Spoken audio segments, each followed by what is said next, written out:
Quero compartilhar com vocês uma das mensagens que o Espírito Santo de Deus colocou no meu coração e que Deus falou comigo através da sua palavra nesta manhã. Quero antes te convidar para se inscrever no meu canal.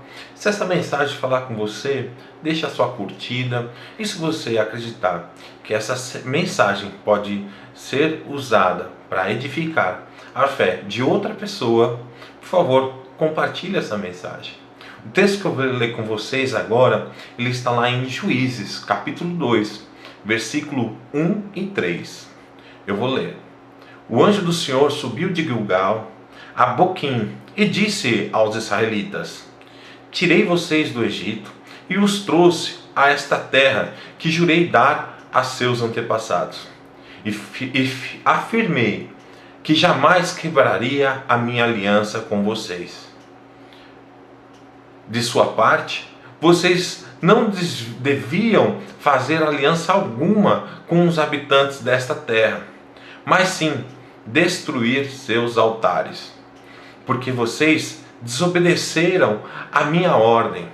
Agora, portanto, declaro que não expulsarei mais os povos que habitam em sua terra. Eles serão como espinhos em suas costas, e os deuses deles serão uma armadilha para vocês.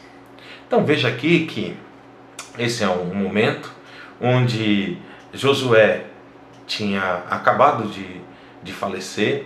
Israel passou a buscar a Deus e saber quais as direções a serem tomadas, ou quais seriam os passos. E Israel buscava a Deus com sinceridade de coração. Mas as terras começaram a ser repartidas e algumas pessoas, algumas tribos, naquele momento, deixaram de lutar, deixaram de obedecer a Deus e expulsar os habitantes, os moradores, juntos com as suas crenças e altares. Então esse foi um fato que fez com que o anjo do Senhor se levantasse e falasse diretamente ao povo de Israel. E o que nós podemos ver aqui nesse texto, que existia a parte de Deus. E qual a parte de Deus? Foi justamente a fidelidade com a sua promessa. A graça de Deus em tomar o seu povo escolhido, a descendência de Abraão, de Isaac e Jacó, operar a libertação do Egito e de entregar a terra prometida. Deus cumpriu fielmente a sua palavra. E também entregou os inimigos à derrota e expulsou aqueles povos que eram mais poderosos, isso no seu poder. Deus operou maravilhas por meio de Josué. E Josué foi grande, vitorioso, assim também como Moisés. Qual que era a parte de Israel? A parte de Israel era o que? Era amar a Deus, conhecer a Deus e principalmente adorar a Deus com obediência. Qual que era a ordem de Deus? A ordem de Deus era de se levantar contra os inimigos, ir à luta, lutar para expulsá-los e derrubar os seus altares, na dependência de Deus. Deus iria fazer tudo, iria entregar esses inimigos, ia expulsar eles, derrubar todos os seus altares, e para isso ele ia usar simplesmente o povo de Israel. E o povo de Israel deveria o quê? Obedecer. E qual era o propósito justamente de expulsar esses povos e quebrar, derrubar os seus altares? O propósito era de manifestar o seu amor, o caráter para um relacionamento profundo com o povo de Deus, para que o povo manifestasse a sua glória, caráter e santidade. Então, o propósito de Deus era justamente esse: demonstrar o seu amor, que as pessoas pudessem conhecer o seu caráter, a sua santidade, e para o povo de Israel justamente manifestar a sua glória, seu caráter, o seu ser e a santidade de Deus. Essa santidade era para ser refletida na comunidade de Israel. E certamente a obediência iria trazer consequências. E quais seriam essas consequências? seria a proteção, de ser uma grande nação, de forma que nenhuma outra iria sobressair sobre Israel. E qual foi a consequência da desobediência? Ou seja, a maldição de serem feridos, capturados e sofrer nas mãos dos inimigos. Então, como a gente pode aplicar essa lição que Deus deixou para Israel para nossas vidas hoje? Primeiro, entender qual a parte de Deus. Então, Deus fez a aliança da graça com a cruz e a ressurreição de Jesus, que nos prometeu o Espírito Santo de Deus para nos auxiliar em nossas fraquezas. E o próprio Jesus se comprometeu em estar presente em nossas vidas todos os dias.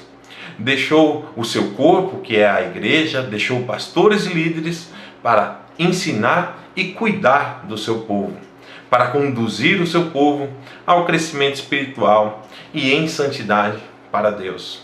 De forma que qual é a nossa parte? O que nós devemos entender? Responda, para você mesmo, verdadeiramente eu reconheço o que Deus fez por mim. Então você realmente reconhece o que Deus fez por você? Verdadeiramente estamos crendo que em Deus e em sua palavra? Quais as atitudes que não está agradando a Deus que nós temos? Quais hábitos e comportamento estou preservando que afeta a minha comunhão com Deus? Quais os altares do inimigo que não estou expulsando e derrubando? Por exemplo, os altares da mentira, cobiça, avareza, ganância, vícios, violências, fraudes, luxúria, falta de perdão, amizades, fofocas, companhias, atitudes, pensamentos, conversas. Quais desses altares, o que está se colocando acima de Deus? Quais dessas coisas que você está preservando? Faça essa reflexão. E o que a Bíblia ensina que nós devemos fazer? Primeiro, buscar. A palavra de Deus em Marcos 12:30 diz assim: ame ao Senhor, o seu Deus, de todo o coração, com toda a sua alma, com todo o seu entendimento e com todas as suas forças. Segundo, arrependimento. Nós devemos nos arrepender das nossas faltas e pedir perdão para Deus e ter novas atitudes. Eu vou deixar o texto para que depois você possa conferir e ler. E está lá em Atos 2:38. Outro ponto é a fé.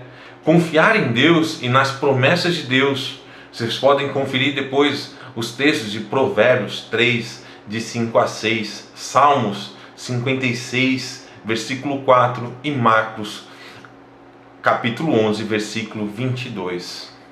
Também a Bíblia ensina a ter o que? Perseverança, buscar a Deus em oração, buscar a intimidade com o Espírito Santo de Deus, no conhecimento do seu ser e da sua vontade. E como isso? Lendo a Bíblia. Leia a Bíblia. E também na comunhão com a igreja. Depois você pode ler 1 Coríntios, o capítulo 1. Obediência. Buscar santidade e derrubar os altares dos pecados e do que não agrada a Deus. Você pode ler também o texto de Romanos, capítulo 12, versículo 14 e 29. Outra coisa que nós também podemos fazer e devemos, porque a Bíblia nos ensina, mordomia cristã e contentamento. Entregar a Deus a primazia de toda a nossa vida. Buscar o reino de Deus em reconhecimento do seu domínio. Somos a sua propriedade. Tudo nos céus e na terra é propriedade do Senhor. O governo sobre tudo que possuímos em gratidão e em amor a Deus, com todas as nossas forças, entendimento em coração. Depois você pode ler Mateus capítulo 6, versículo 33, 1 Tessalonicenses, capítulo 5, versículo 18 e Romanos, capítulo 12, versículo 1. Então eu deixo aqui também a palavra que está em Efésios, capítulo 1, versículos 12 e 14, que esse eu quero ler com vocês. O propósito de Deus era que nós, os primeiros a confiar em Cristo, louvássemos a Deus e lhes dessemos glória, Agora vocês também ouvirão a verdade, as boas novas da salvação. E, quando creram em Cristo, Ele colocou sobre vocês o selo do Espírito Santo que havia prometido. O Espírito é a garantia da nossa herança, até o dia em que Deus nos resgatará como sua propriedade, para louvor da sua glória. Você se arrependeu dos seus pecados e Deus operou o milagre da salvação em sua vida. O Espírito Santo nos move para buscar santidade. Não resista. Entregue a sua vida, confie no Senhor e Ele completará a sua obra. Jesus conhece nossas lutas, as nossas limitações, por isso nos capacita para vencer. Está conosco permanentemente e nos selou com o Espírito Santo. Ele não perde nenhum dos que lhe pertence. A vitória já está posta. Por sua fidelidade, nos apresentará a Deus conforme a sua promessa. Nós temos um Deus vivo, ressurreto, que morreu por nós, e nós podemos confiar nesse Deus, na sua promessa. E porque nós amamos e porque nós confiamos, nós o obedecemos. Nós não lhe resistimos. O Espírito Santo que geme dentro de nós com gemidos inexprimíveis. Então não resista, ouça, busque intimidade com o Espírito Santo de Deus, busque intimidade com Deus de tal forma que você possa entender o que Deus quer que você faça, o que Deus quer transformar no seu coração. Busque a santidade de Deus, busque a palavra de Deus.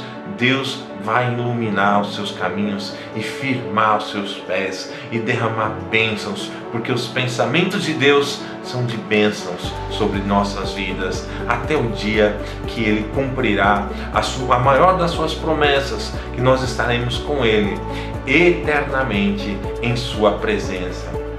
Expulse e derrube tudo que tem te impedido de ter um relacionamento mais próximo, amplo, profundo e forte com Deus.